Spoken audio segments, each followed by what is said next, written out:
Here I am with my new Woodland Mills HM130 Max sawmill that I just got set up yesterday. Took me 2 full days actually.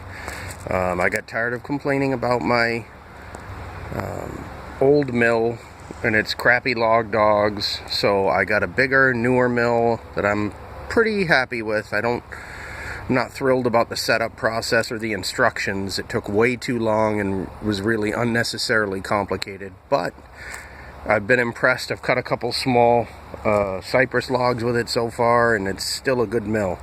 So I'm setting up this walnut log, this short walnut log, to test out for my first hardwood cuts.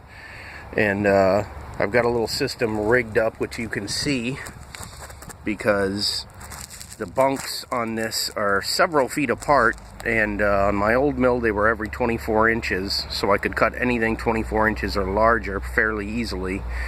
And this log's about 3 feet, but the distance between the bunks is much wider than that. It's probably closer to 4. So I had to rig up a little system, and hopefully it doesn't wiggle around on me. I've got it clamped in there pretty well. But we'll see how the mill performs in hardwood today. So here we go.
Alright, so that went pretty well. Got a decent cut. Still getting a little wobble, so I may have to tighten this log dog a bit more. But nice, flat, straight cut. I will do some more and get back with you.